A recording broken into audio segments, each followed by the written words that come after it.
Avant d'aller plus loin, je vais vous faire quand même quelques rappels, mais je serai très brève sur Certivea. Alors Certivea, nous sommes une filiale du CSTB. On est un opérateur de services sur la performance durable et la qualité de vie des bâtiments et des territoires. Pour la plupart d'entre vous, vous nous connaissez principalement en tant qu'organisme de certification exclusif pour le non résidentiel sur le HQE, mais nous avons d'autres labels, dont le label accessibilité que je vous présente aujourd'hui. La présentation sera organisée de cette façon-là. Je vais d'abord vous faire un rappel du contexte et des enjeux, avant de vous présenter le référentiel et notamment ses 6 thèmes. Je vous détaillerai ensuite un petit peu les principes d'évaluation et de notation.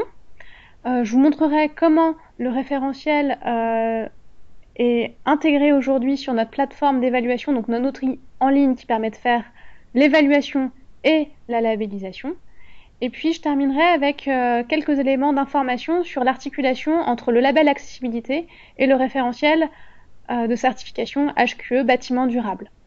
Et enfin, comme je vous le disais tout à l'heure, nous rallumerons vos micros et vous pourrez poser vos questions soit directement à l'oral, soit dans le chat en ligne qui se trouve sur vos écrans. Alors, contexte et enjeu. Pourquoi un label sur l'accessibilité et la qualité d'usage ? Avant de démarrer, j'aimerais attirer votre attention avec quelques mises en situation. Je vous laisse prendre connaissance de cette photo que vous avez dû voir apparaître sur vos écrans. On y voit une personne en fauteuil roulant qui, du haut des escaliers, n'a pas la possibilité d'accéder à une partie des œuvres d'une exposition. Mettre en accessibilité un bâtiment, c'est d'abord et surtout permettre à tous de bénéficier des activités hébergées dans ce bâtiment. L'accessibilité, c'est effectivement permettre à répondre à chacun des besoins spécifiques. Ce n'est pas uniquement les besoins spécifiques liés par exemple aux personnes à mobilité réduite comme sur cette image, cela nous concerne tous.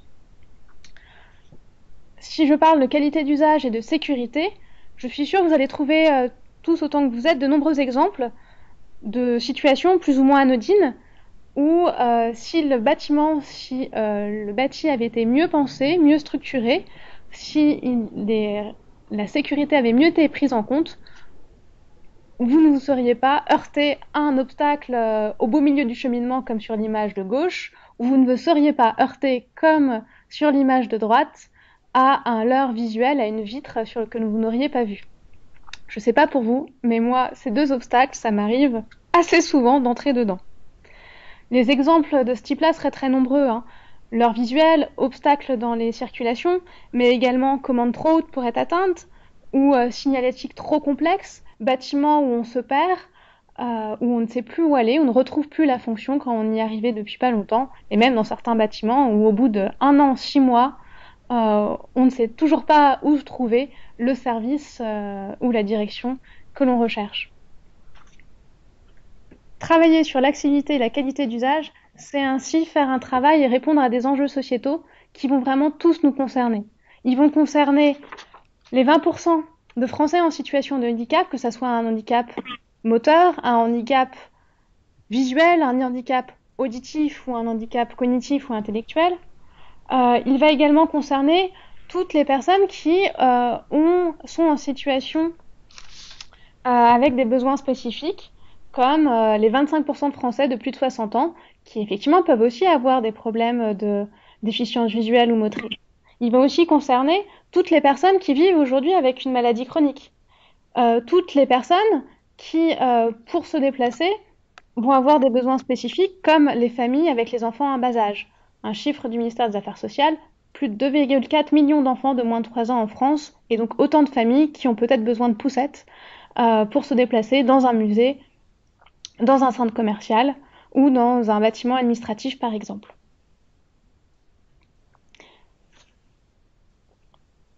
Sur le sujet de l'accessibilité, il existe une réglementation à respecter. Je vous ai mis ici quelques exemples de cette réglementation, notamment la loi fondamentale sur le handicap du 11 février 2005, qui demande une meilleure insertion des personnes handicapées par la mise en place d'une accessibilité de tous les espaces ouverts au public, avec un objectif initial de tout accessible d'ici 2015. Il y a ensuite des décrets et des arrêtés qui suivent, qui vont fournir un cadre normatif à respecter dans le bâtiment, notamment l'arrêté du 1er août 2006 pour les règles normatives à respecter dans les établissements recevant du public neufs, celui du 21 mars 2007 pour les établissements recevant du public existants, qui a ensuite été ajusté en 2014. Alors, je vous ai dit initialement que c'était l'objectif de tout accessible d'ici 2015, mais nous avons eu une ordonnance, dite ordonnance ADAP en 2014, qui donnait plus de latitude pour cette mise en accessibilité.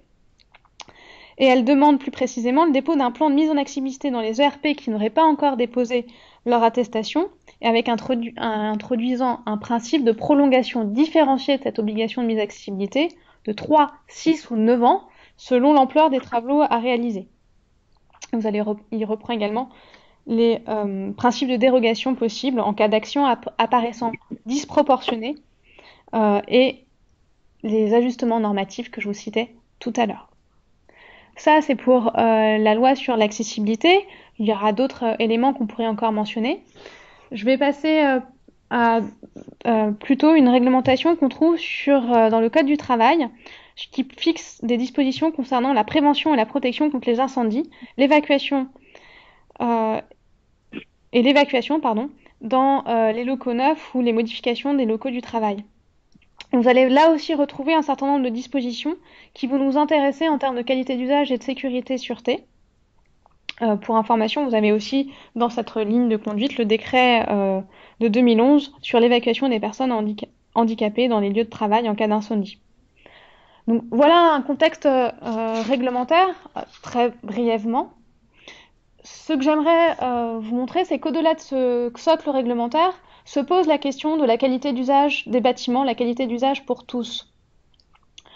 Avec le label, nous vous proposons d'utiliser l'accessibilité comme une opportunité pour améliorer la qualité d'usage pour tout le monde, au travers de solutions inclusives qui s'adressent à tous et ne créent pas de discrimination.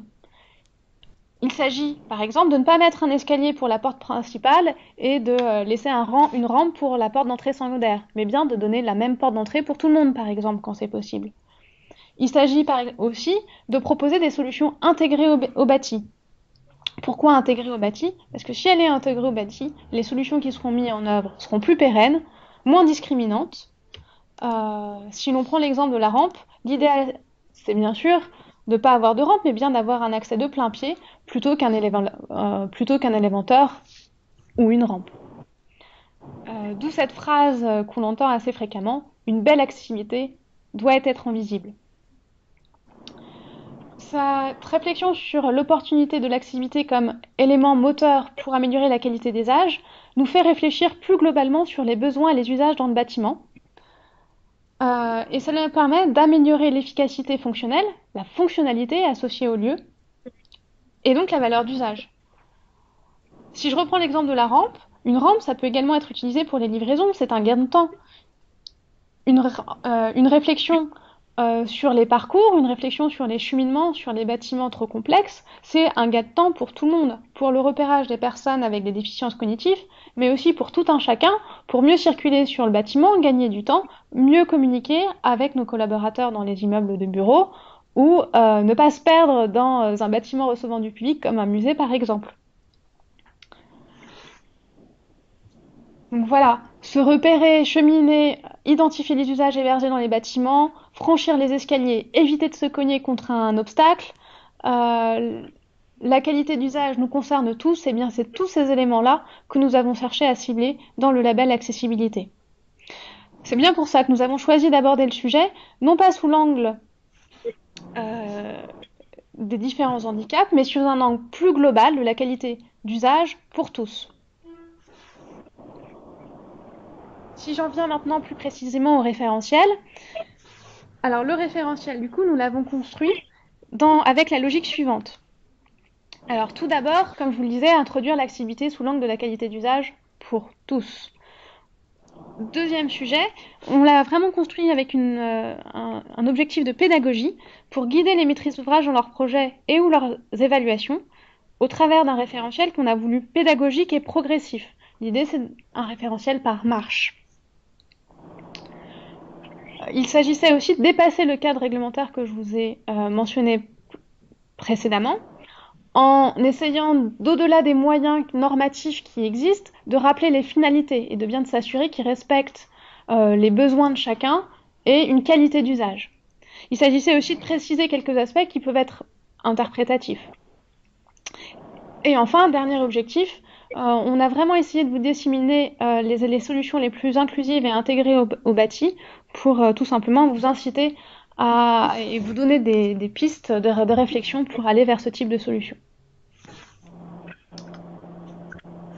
Le référentiel, du coup, est un référentiel, comme je vous le disais, axé sur les différents besoins et les différentes finalités à atteindre. Chaque exigence est ainsi complétée par un rappel de la finalité qu'il sert, quel enjeu, quel besoin à satisfaire. Il comprend un socle d'exigences obligatoires pour garantir la crédibilité de la démarche et des exigences complémentaires pour aller plus loin vers une meilleure qualité d'usage et une meilleure intégration au bâti. Et enfin, nous avons proposé pour chaque exigence un guide pédagogique technique pour mettre en avant les éléments qui doivent être prévus dès la conception pour limiter les surcoûts, les impossibilités, une fois que le chantier aura d'ores et déjà démarré, et proposer des définitions et des garde-fous clairs et pédagogiques sur les différents éléments. Si je reprends un élément de la réglementation comme une signalétique homogène, lisible et compréhensible qui figure dans le décret, nous avons essayé de faire un travail de pédagogie pour vous expliquer et pour préciser ce qu'on peut entendre par signalétique homogène, qu'est-ce qu'on met derrière, pareil, qu'est-ce qu'on peut entendre par une signalétique lisible et qu'est-ce qu'on peut entendre par une signalétique compréhensible. J'en viens maintenant aux différents thèmes. Les différents thèmes du référentiel, vous les voyez apparaître dans le slide suivant. Donc un référentiel par besoin dans le bâtiment, cheminer, s'orienter, ne pas se cogner. Vous retrouvez ainsi donc les différents thèmes qui leur correspondent. La facilité d'accès, la facilité d'usage, la sécurité et la sûreté, le confort acoustique, le confort visuel et la diffusion et la pérennisation. Je vous propose d'entrer un petit peu plus en détail dans chacun de ces thèmes. Je ne vais pas vous lister l'ensemble des exigences, ce serait bien trop long, mais je vais essayer de vous donner un peu la philosophie et la pédagogie qu'il y a derrière ces différents thèmes. Alors, si on prend le thème facilité d'accès.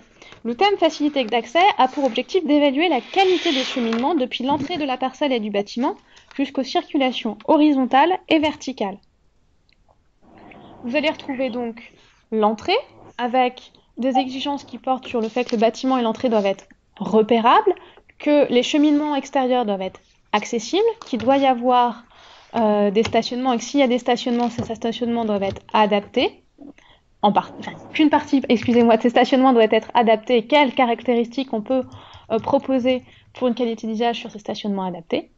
Et enfin, l'accès proprement dit à l'intérieur du bâtiment doit se faire de façon équitable, c'est-à-dire dans la mesure du possible avec la même entrée pour tous. Une fois qu'on a passé l'entrée, on arrive dans l'espace d'accueil. L'espace d'accueil, on va s'intéresser à minima au fait que entre l'entrée et les principaux points de desserte verticale et horizontale, on ait une visibilité directe. Quand on arrive dans un bâtiment, on doit pouvoir savoir où aller pour se déplacer dans ce bâtiment. Dans le cas de bâtiments avec une banque d'accueil, on va aussi venir vous proposer des exigences en termes de qualité de cette banque d'accueil et de l'espace d'accueil attenant, notamment les assises. Après l'espace d'accueil, nous allons pouvoir essayer de voir de monter dans le bâtiment en regardant les éléments qui sont proposés en termes d'ascenseurs pour desservir les différents niveaux. Donc, la desserte des différents niveaux par les ascenseurs, est-ce le même? Faut-il en utiliser plusieurs pour accéder à un même niveau? Ou encore, la qualité et le confort à l'intérieur de ces ascenseurs. Notamment si vous prenez par exemple en compte la taille des dimensions des ascenseurs pour accueillir des personnes à mobilité réduite en fauteuil roulant. Après la desserte verticale, on va s'intéresser aux circulations horizontales et donc on aura ici des exigences sur des circulations horizontales permettant une fluidité des déplacements. Et enfin, accès et déplacement fluide proprement dit, où là on va s'intéresser notamment à tout ce qui est temporisation des portes, contrôle d'accès et ce type d'éléments. Voilà pour le thème facilité d'accès. Je vous propose de continuer avec le thème facilité d'usage. Le thème facilité d'usage reprend vraiment les besoins ordinaires dans le bâtiment qui vont être s'orienter, utiliser les commandes, manœuvrer les portes, utiliser l'espace d'hygiène et avoir accès aux prestations hébergées dans le bâtiment. Je vous ai ainsi listé les différentes rubriques qu'on retrouve dans ce thème. Donc si je reprends plus précisément dans la qualité d'orientation, vous allez retrouver tout ce qui est déjà fait sur l'organisation du plan. On parlait tout à l'heure de bâtiments très complexes où il est facile de se perdre. Donc qu'est-ce qu'on peut faire sur ce sujet pour améliorer le repérage, j'allais dire intuitif, juste par l'organisation du plan, les repérages qu'on peut avoir dans des circulations qui sont très longues. On va avoir ensuite tout ce qu'on peut faire en termes de connexion visuelle entre espaces, le fait de pouvoir anticiper les espaces dans lesquels on va pouvoir se déplacer aide aussi à la qualité d'orientation. On va avoir également tout ce qui est lié aux stimuli sensoriels dans la circulation, stimuli tactiles, auditifs, sensoriels, pour aider là encore au repérage et au guidage. Et en dernier lieu, on retrouve notre signalétique homogène, visible, lisible et compréhensible. Et comme je vous le disais tout à l'heure, on a listé ces différents éléments et essayé de vous préciser et de donner des garde-fous pour chacun de ces aspects. Après la qualité d'orientation, on retrouve des éléments sur les commandes et les dispositifs d'amplification des sons. Donc, les commandes dans le bâtiment, on porte là sur notamment tout ce qui va être les interrupteurs, tout ce qui va être les commandes pour les volets déroulants par exemple. Et on y a également ajouté, quand il y a des espaces sonorisés, des dispositifs d'amplification des sons dans ces espaces. Après les commandes, vous allez avoir tout ce qui est lié à la manœuvre des portes, donc la façon dont les portes sont agencées par rapport aux circulations, ainsi que la façon dont les poignées sont agencées. On retrouvera également des exigences sur l'ergonomie des espaces d'hygiène, avec le nombre et la configuration de ces espaces, notamment la présence de blocs sanitaires adaptés, les équipements d'hygiène, robinets et lavabos présents dans ces espaces, et la possibilité pour tous d'y accéder. Et enfin, la manœuvre des portes et cabines, spécifiquement dans les espaces sanitaires. Dernière exigence que vous allez retrouver, dernier bloc d'exigence, porte sur l'usage équitable des prestations, où on va venir, pour les bâtiments qui existent et qui sont en exploitation, regarder un petit peu comment les prestations hébergées dans le bâtiment sont accessibles à tous. Voilà pour le thème facilité d'usage. Je vous propose de passer au thème suivant, le thème sécurité et sûreté. Ce thème sécurité et sûreté a pour but de regarder la capacité du bâti à protéger les personnes contre des risques, on va dire, ordinaires dans le bâtiment, donc des risques de chute, de choc, des situations anxiogènes, et la sécurisation des abords en termes de sentiment d'anxiété ou de cohabitation véhicule-piéton. On ne traite pas du tout ici de la réglementation incendie, c'est de la réglementation, le label va plus loin, donc elle n'est ici pas du tout reprise, et on ne traite pas non plus de tout ce qui va être protection contre les malveillances. Ce n'est pas non plus le sujet. Donc vraiment protection contre les risques ordinaires pour les personnes. Vous allez donc retrouver des éléments liés au cheminement, aux circulations libres sans obstacles, ou à minima que les obstacles aient été traités, à la sûreté dans les escaliers, avec notamment des éléments sur la présence et la qualité des mains courantes, sur la morphologie proprement dit des escaliers, le nombre de marches, les nez de marche contrastés, excusez-moi, et ainsi de suite. Vous allez trouver également des exigences pour limiter des situations dites anxiogènes. Aujourd'hui, 2 principales situations sont prises en compte. Des situations de circulation avec vue sur le vide et des situations d'ascenseur qui seraient complètement vitrées. Donc là, plus claustrophobie. Enfin, dernier type d'exigence très spécifique aux locaux logistiques sur les zones de chargement qu'on souhaite sur donc, locaux logistiques, voire commerce, dans les locaux d'activité où des zones de chargement sont prévues. Autre série d'exigences, vous la trouvez des exigences sur la sécurisation des cheminements extérieurs, avec 2 principaux types d'exigences. Des exigences sur la cohabitation véhicule-piéton. L'idée, c'est bien d'avoir une cohabitation qui peut se faire harmonieusement, qui ne représente pas un risque pour les piétons, avec, par exemple, des cheminements marqués et séparés. Et enfin, la sécurisation des abords extérieurs avec des exigences plutôt sur l'éclairage de ces abords.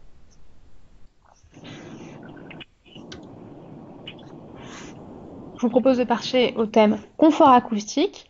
Le thème confort acoustique a été traité par quelques exigences de moyens qu'on a voulu simples mais essentiels. Alors en termes d'acoustique interne, de sonorité à la marche et de positionnement optimisé des espaces, c'est-à-dire d'une réflexion sur les espaces brillants versus les espaces non brillants et donc de ne pas évidemment les mettre les uns à côté des autres pour limiter les nuisances. C'est un thème tout à fait important qui est également en lien avec la bonne compréhension des échanges, la réduction de la gêne liée au bruit et qui contribue ainsi donc non seulement aux personnes ayant des besoins spécifiques, mais également au bien-être et aux bonnes relations entre les occupants et les utilisateurs du bâtiment. Un thème un petit peu similaire, qu'on a traité de façon similaire, le thème confort visuel, où là encore nous avons traité avec quelques exigences que nous avons voulu simples et de moyens, mais essentielles sur ce thème de confort visuel, en lien avec la qualité de l'ambiance lumineuse, la présence d'une lumière naturelle et de vue sur l'extérieur, le guidage et la limitation de la fatigue visuelle au travers d'exigences sur l'uniformité lumineuse dans les sources, et enfin des exigences sur la limitation des nuisances liées à l'éblouissement et aux reflets. De façon globale, l'idée est la suivante, une qualité lumineuse adaptée aux activités des utilisateurs, avec des effets positifs liés à la lumière naturelle et à l'uniformité lumineuse qui permettent ainsi de limiter tout ce qui est fatigue, notamment fatigue visuelle. Dernier thème, le thème diffusion et pérennisation. Nous avons voulu ce thème parce que l'accessibilité et la qualité d'usage ne s'arrêtent pas juste aux travaux sur le bâti. La préparation à la venue dans le bâtiment, la sensibilisation du personnel, l'exploitation sont des éléments clés pour maintenir et garantir une qualité d'usage dans le bâtiment. Nous avons donc pris en compte différents types d'exigences, des exigences liées à la prise en compte des retours, prise en compte et traitement des retours des utilisateurs du bâtiment, des exigences liées à l'accueil, l'information et l'accompagnement des visiteurs, avec des éléments, comme je vous disais, sur la préparation à la venue dans le bâtiment, avec par exemple la mise en place d'un site internet donnant des informations sur des caractéristiques physiques en termes de qualité d'accès et d'usage dans le bâtiment. Et puis l'accompagnement dans le bâtiment une fois sur le site par notamment tout ce qui est personnel d'accueil. On a également des exigences sur le suivi et l'amélioration continue lors de l'exploitation. Voilà, j'ai fait un petit peu près le tour des 6 thèmes que nous avions dans le référentiel. Je vous propose juste de zoomer sur une exigence pour que mieux la comprendre. Alors j'ai choisi volontairement une exigence assez technique, mais c'est pour vous montrer la logique. Il s'agit d'une exigence qui, vous allez voir apparaître dans Manœuvre des portes, intitulée Poignée des portes et barres d'appui aisément préhensibles permettant une manœuvre aisée. Ce que je vous disais tout à l'heure, nous avons essayé d'introduire un niveau de pédagogie avec un socle minimum nécessaire à une qualité d'usage minimale associée à l'exigence, un rappel des finalités, les principaux garde-fous à illustrer et différents niveaux pour aller plus loin. Un niveau pour avoir plus de qualité d'usage et avoir par exemple une bonne manœuvrabilité des portes sur des niveaux de 2 à 4 points. Et comme je vous le disais, les guides pratiques, on les a illustrés donc avec ces éléments de garde-fous ou comme vous le voyez ici sur les schémas, avec des exemples de dispositions et des illustrations.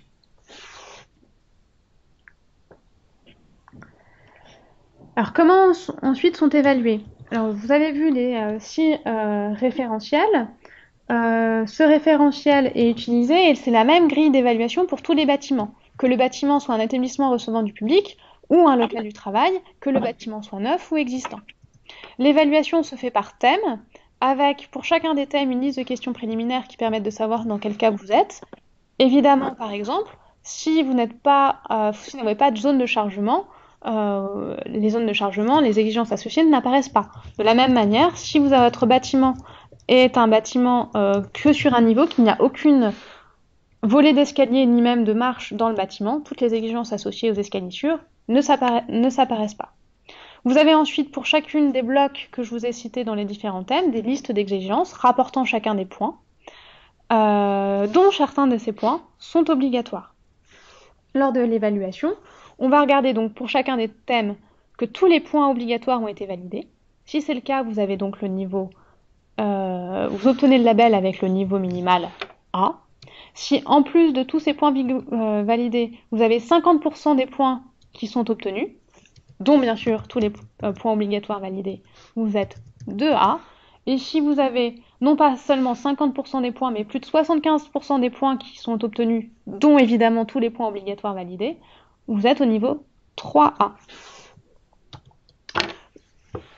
L'attestation du label, l'obtention du label se font donc ces trois niveaux distincts, 1A, 2A ou 3A. Pour cela, il est au préalable nécessaire d'être vérifié par un tiers. Vous avez rempli votre grille d'auto-évaluation et vous envoyez les éléments. Ces éléments sont vérifiés de manière documentaire, puis il existe un audit qui se fait in situ pour vérifier la bonne prise en compte des exigences. Et si tout se passe bien, vous avez donc le label. L'engagement sur le label se fait sur un an, principalement.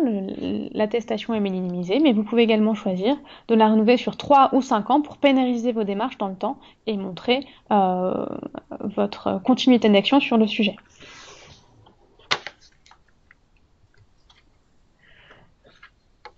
L'évaluation, comme je vous le dis, se fait sur une grille qui est disponible sur notre plateforme en ligne IGIA. Je voulais juste vous la montrer très rapidement. Donc, vous voulez ici apparaître la grille qui se présente avec ces différents onglets et qui réalise automatiquement le calcul des points que vous avez obtenus. Vous avez un onglet identification qui sert aux questions préliminaires dont je vous parlais tout à l'heure et les différents thèmes, facilité d'accès, facilité d'usage, sécurité et sûreté, diffusion et pérennisation, confort visuel et confort acoustique qui apparaissent. Le premier champ vous permet du coup d'obtenir votre agrégation. Ici, la note obtenue est la note 2A. Et l'engagement identification est bien sûr très important à remplir puisqu'il vient conditionner les exigences qui vous sont applicables. Si maintenant vous voulez souhaiter entrer sur un thème, donc vous cliquez renseigner à l'échelle d'un thème et vous allez pouvoir voir ici apparaître la liste des exigences associées au thème. Par ici, je vous ai fait apparaître l'exigence facilité d'usage, il me semble. Donc vous voyez ici apparaître des différentes exigences en bleu liées à la qualité d'orientation, puis donc organisation du plan, connexion visuelle, etc. Stimuli sensoriels dans les circulations. Pour chacune des exigences, il vous est demandé vous pouvez vous évaluer. Donc si vous répondez ou pas à l'exigence et quand il y a des exigences à niveau, quel niveau vous atteignez. Un guide PDF que vous pouvez cliquer viendra vous définir toutes les définitions, les garde-fous, les guides, les illustrations. Je vous en montrerai un exemple tout à l'heure. Et puis en dernier, si vous avez besoin de poser des questions parce que vous avez des éléments que vous ne comprenez pas sur l'exigence ou vous avez des questions sur comment appliquer l'exigence, est-ce que l'exigence est applicable dans votre cas? Dans ce cas-là, vous pouvez nous contacter en cliquant sur l'élément question que vous voyez apparaître ici. Le guide I, donc, que je vous mentionnais en bleu sur l'écran, affiche du coup les définitions plus précises, donc avec un rappel de la finalité, des définitions et des garde-fous, et une précision sur les différents niveaux. Les modes de preuve sont également rappelés pour chacune des phases, de façon à disséminer les éléments où il est vraiment important de prendre en compte les différents critères pour que le projet se passe sans surcoût le mieux possible. Avant de terminer, je voudrais vous présenter comment le label activité s'articule avec la certification HQE bâtiment durable. Donc nous avons une certification HQE bâtiment durable qui est multicritère, qui porte sur 4 engagements, beaucoup plus larges que juste le label. Donc ces 4 engagements sont respect de l'environnement, qualité de vie, performance économique et système de management responsable. Vous allez retrouver dans cette certification HQE bâtiment durable quelques thèmes liés à l'activité et à la sûreté. Pour plus de simplicité, nous avons donc choisi de faire des passerelles entre les thèmes qui existaient dans la certification HQE et les thèmes du label. Vous voyez ici apparaître la structure, la label entre articulation du label et articulation avec la HQE bâtiment durable. Les éléments en jaune clair sont les éléments qui sont d'ores et déjà repris dans la certification HQE. tous ceux qui apparaissent en vert plus foncé sont des exigences complémentaires à la HQE qui n'existent que pour le label. Aujourd'hui, pour une opération qui est donc certifiée en HQE, il sera donc nécessaire de reprendre les blocs communs entre la label et HQE, de valider les points obligatoires et donc un niveau minimum qui n'est plus important pour le label que pour la certification, de valider ensuite les exigences complémentaires.